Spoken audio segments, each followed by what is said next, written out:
राधे राधे भक्तों, आप सभी भक्तों का एक बार फिर से मेरे चैनल शिवानी की दुनिया में बहुत बहुत स्वागत है। भक्तों, आज हम पुरुषोत्तम मास महात्म अध्याय 8 का श्रवण करेंगे। कल हमने पुरुषोत्तम मास महात्म अध्याय 7 में भगवान श्री कृष्ण का मल मास को अपना पुरुषोत्तम स्वरूप देना, इस कथा को सुना था। आज हम पुरुषोत्तम मास महात्म अध्याय 8 में भगवान श्री कृष्ण का युधिष्ठिर आदि से द्रौपदी के पूर्व जन्म के वर्णन की कथा को सुनेंगे।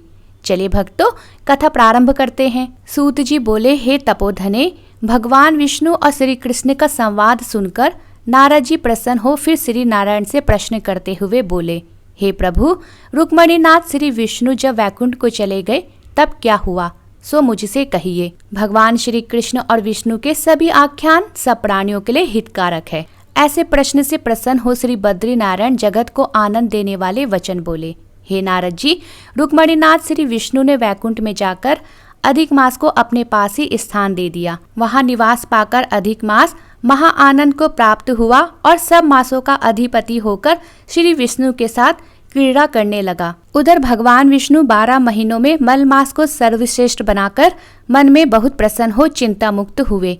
हे मुनि नारद जी, इसके पश्चात भक्त वत्सल भगवान श्री कृष्ण युधिष्ठिर और द्रौपदी पर कृपा दृष्टि करते हुए अर्जुन से बोले, हे राजसी, मुझे ऐसा प्रतीत होता है कि दुख में डूबे होने से तुमने तपोवन में आकर पुरुषोत्तम मास का अनादर किया है और वृंदावन चंद्र का प्रिय मास तुम्हारे वन में रहने के समय अनजाने में ही ऐसे ही गुजर गया।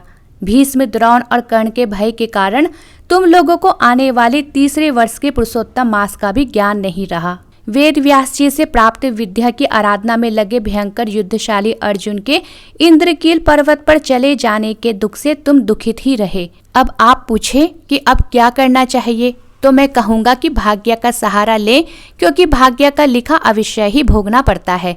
मनुष्य प्रारब्ध से ही सुख दुख भय आनंद को प्राप्त होता है। अब आप भाग्य पर ही निर्भर रहे। हे महाराज, अब आपके दुख भोगने का दूसरा कारण भी कहता हूँ, वह बड़ा ही विलक्षण इतिहास तुम मेरे से सुनो। यह पांचाली द्रौपदी महाभाग्यशाली पूर्व जन्म में श्रेष्ठ मेधावी ऋषि की पुत्री थी। हे राजन, कुछ काल व्यतीत होने पर अत्यंत लावण्य युक्त और मनोहर नेत्रों वाली यह द्रौपदी उस समय 10 वर्ष की थी। यह पिता की एक ही पुत्री थी जो सर्वगुण संपन्न और बड़ी चतुर थी। इससे यह पिता को अत्यंत प्यारी थी और पुत्र के समान ही रहती थी। इसने पिता का कभी भी तिरस्कार नहीं किया।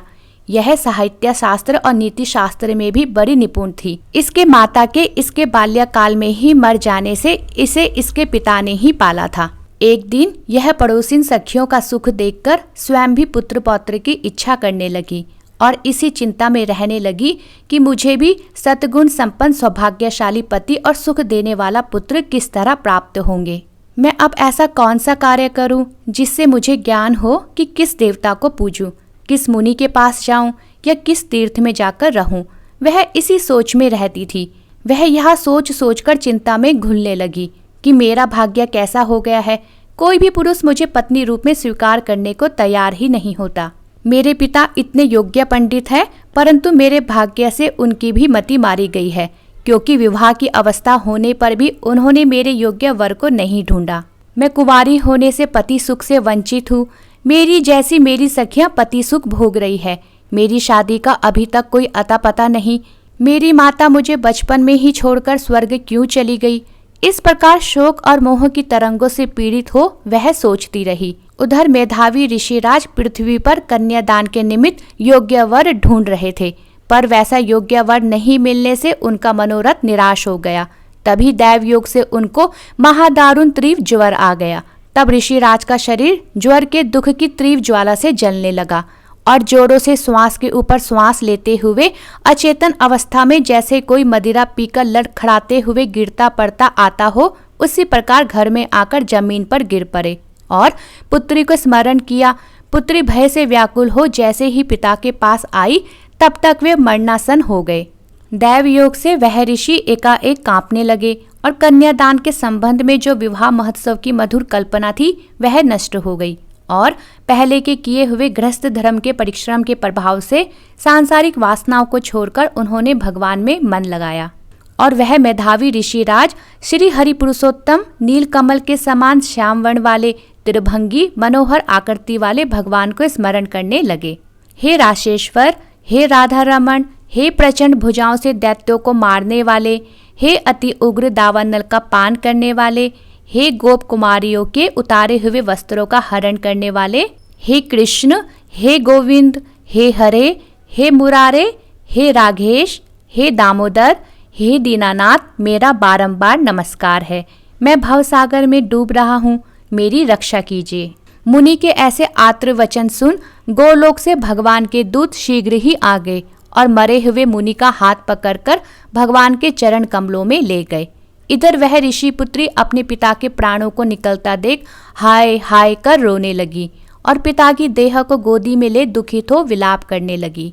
महादुखित हो दारुण रुदन करके कुररी पक्षी की भांति विलाप करती हुई वह अपने पिता से ऐसे बोली मानो वे जीवित हो। हे पिताजी, हे कृपा सिंधु, अपनी पुत्री को आनंद देने वाले, आप भी मुझे अकेले छोड़कर गोधाम को चले गए।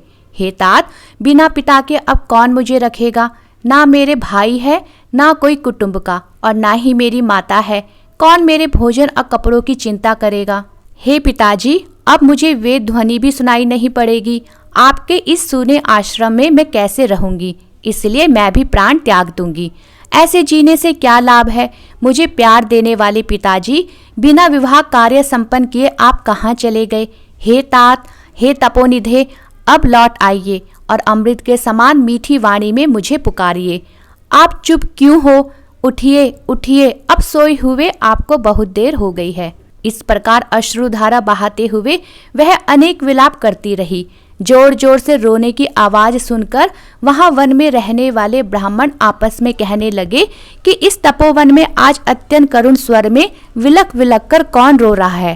थोड़ी देर में जैसे ही उन्हें समझ आया कि यह स्वर तो महर्षि की पुत्री का रुदन है, तब वे सब हाहाकार मचाते हुए वहां पहुंचे और पुत्री की गोद में मरे हुए मुनि को देखकर वे सब मुनि भी रोने लगे। फिर पुत्री की गोद से शव को उठाकर शमशान में शिवालय के निकट ले जाकर चिता बनाकर अंत्येष्टि विधि से दाह संस्कार किया। तत्पश्चात कन्या को अनेक प्रकार से समझाकर वे सब अपने अपने स्थान को चले गए। कन्या ने धैर्य धारण कर पिता की संपूर्ण क्रिया के लिए यथाशक्ति धन खर्च किया। वह श्राद्ध आदि क्रिया करके उसी तपोवन में रहने लगी। जिस प्रकार बछड़े के मर जाने पर गाय आंसू बहाते हुए खाना पीना छोड़कर बिलखती रहती है, उसी प्रकार वह पुत्री भी पिता के मरने से हुए कष्टों से रोती बिलखती आंसू बहाती हुई खाना पीना छोड़कर अत्यंत व्यथित रहती थी। इति श्री पुरुषोत्तम मास कथा 8वां अध्याय समाप्त। बोलो भगवान श्री हरि की जय। भक्तों, अगर आपको मेरी ये कथा पसंद आई हो तो मेरा ये चैनल लाइक, शेयर और सब्सक्राइब करना ना भूलें।